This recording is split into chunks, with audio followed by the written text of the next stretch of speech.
The Asatru community is failing. Hey there, you beautiful heathen. Welcome to Iowa's Initiations. I'm your host, Matt Sargent. If you want to honor the land, connect with your ancestors, witness the gods, all while saving Midgard, you're in the right place. But today I want to talk about a problem I'm seeing within the Asatru community. It might just be something that is limited to just the internet, because I haven't seen it in the heathen community that I interact with on a personal face-to-face basis. However, that doesn't mean that it isn't real. So after you've watched the video, leave a comment and let me know if this is something that's limited to just the interwebs or if this is actually something that you're seeing. The problem is there's a dichotomy that I think is really limiting and blocking growth and moving forward as a heathen community. At one end of the spectrum on the dichotomy, we have what I call the gatekeepers. And these are people who are saying, you can't do this, you have to do this, this is what the lore says. And while I really value the lore, half the time when I read these comments, it's kind of clear that whoever's saying it is basing it just on what someone else told them about the lore, and it's not even their real interpretation. But the bigger problem I see with this gatekeeping and, we don't kneel and ask from our gods, whereas we see that happen in the sagas. Oftentimes the gatekeepers say it in a way, especially on the internet, that really makes people not want to ask questions because they're afraid of getting shot down and being made to look foolish. So I want to encourage people to ask questions because this is a path that requires a lot of learning.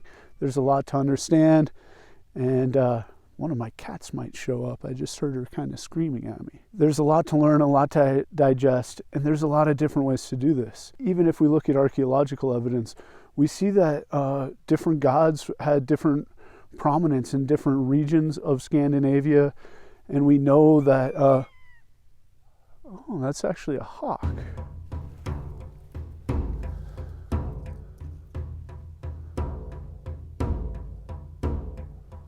But we know that things weren't universal across the board. There never was a heathen Bible. So different regions, different countries, even different classes of people had different practices and held different gods more or less valuable to them per se. On the other end of the spectrum, we have what a lot of people call the New Agers, the fluffy bunnies.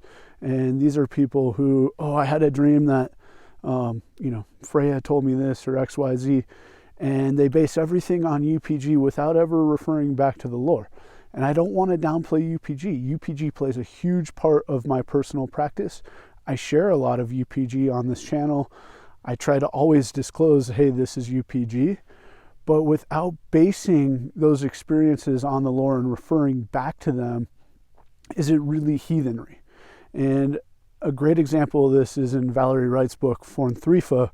She talks about how the stories of a people and the symbols of the people are the language that spirit and the gods and the Landvatir used to communicate with those people. So anytime you have a experience, you should refer it back to the lore and say, okay, how would the lore or what we learn from the lore help us interpret this? Now on to solutions. I don't have the answer to this problem other than people need to talk more and be friendly to each other. We are all pagans together. Let's embrace that. Let's be an open community. The other answer I have is mentorship. And I know frequently mentors are seen as a bad thing. You can learn almost everything you need to know on your own, but it's going to take a long time. And that's why I highly recommend you check out the new Hearthfire Guild of Furnished. It's a group of people of all levels of experience with heathenry.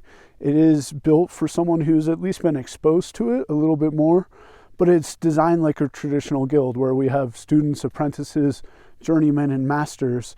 The nice thing is it's a group of people that have said this person has skills in this area. There's master blacksmith, master wordsmiths, master skalds. Some of them have been practicing heathenry for 40 years.